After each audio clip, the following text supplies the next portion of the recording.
Feel होता है कि मैं अपने फैमिली को, अपने परिवार को छोड़ रही हूँ, एक नया परिवार हमको मिलेगा। सास और ससुर के रूप में माता पिता, भाई के रूप में देवर और भाभी के रूप में जेठानी, बहन के रूप में ननद। अगर माना तो हर रिश्ता मिल जाएगी। जैसे ससुर को बहू के रिश्ता खराब रखेगा। ए भैया, बिटिया माई के प्रेम, भाई बहन का प्रेम, पिता पुत्री का प्रेम,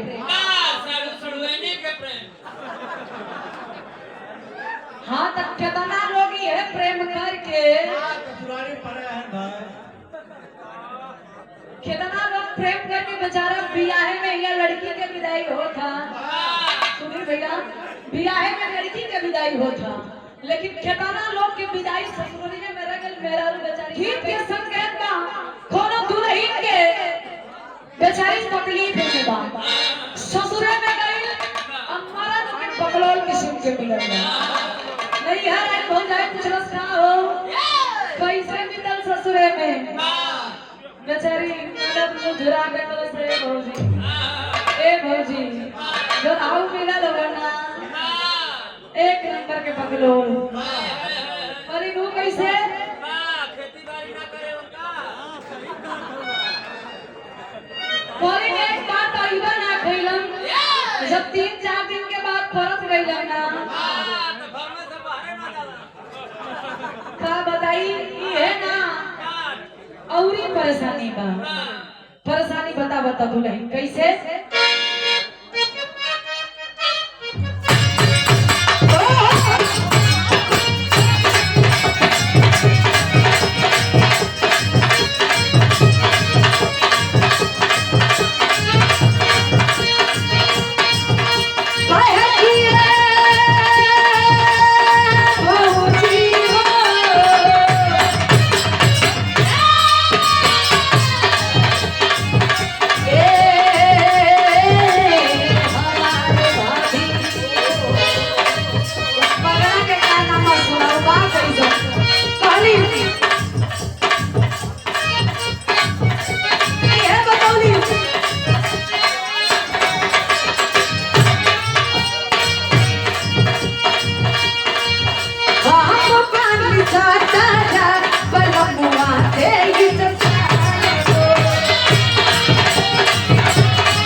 होश में हुआ कि ना।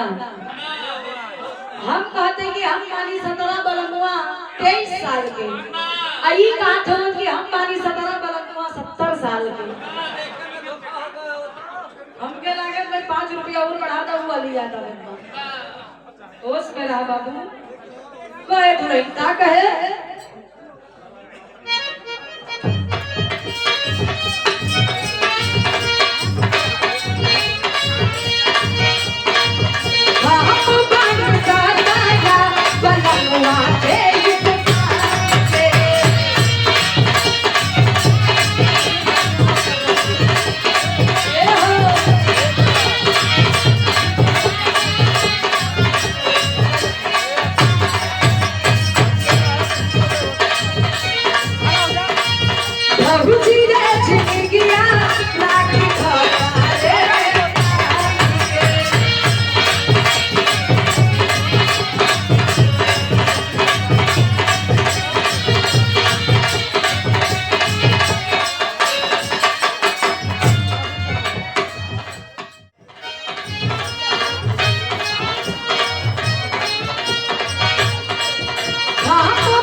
नहीं बतावे कोई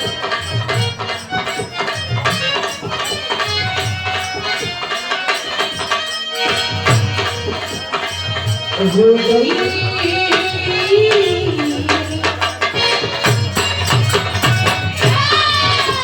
राजा जी हो गई पूरा देखो रेट बलम करिया पर नीचे रेट बलम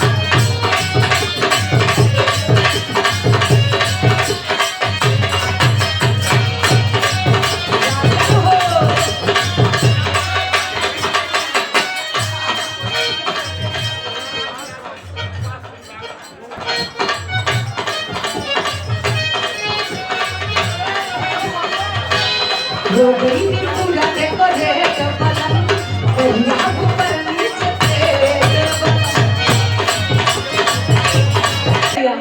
कहे का कहे दुलई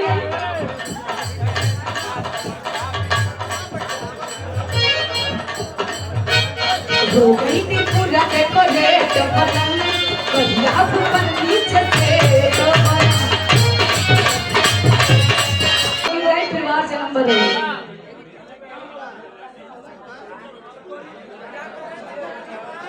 ये राजा यादव भैया की तरफ से शानदार 101 रुपया का आशीर्वाद बहुत बहुत करेंगे प्रणाम हो आशीर्वाद की प्रतीक्षा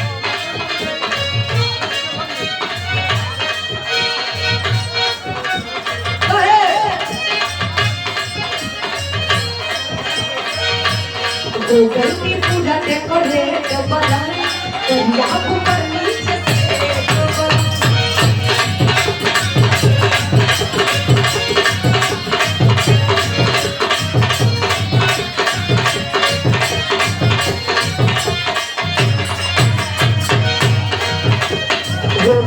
पूरा देखो रेट बलम करिया ऊपर नीचे रेट बलम तेरी तेरी सरके या चलवाया ये नपी न लगा दी लड़ जाई आशीर्वाद रही कलाकार कोई बड़ा नहीं होता है ये तो हम लोगों की देन है बजा बजा के मार लेकिन लोग क्या करे हैं लोग पैसा देवे पागल ये तो मुकद्दर के मालिक हुआ तभी लोग नीचे बैठे हैं तो कहां में थे भगवान लोग नीचे पागल किसी बुजुर्ग ने कहा है कि जमीन पे बैठने वाले जमींदार कहलाते हैं चौकी पे बैठने वाले चौकीदार कहलाते हैं गद्दा पे बैठने वाले गद्दार कहलाते हैं तू कहां बैठा होगा गद्दा के खोली के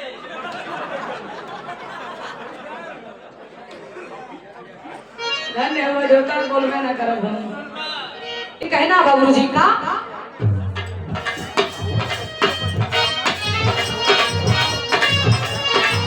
क्या बात है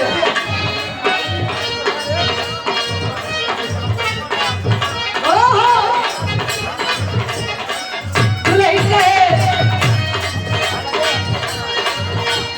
तेरी तेरी सरके या चरवाया ये नपी न लगा दी अड़ जाई सब मौका कहे सड़ी अप ए रानी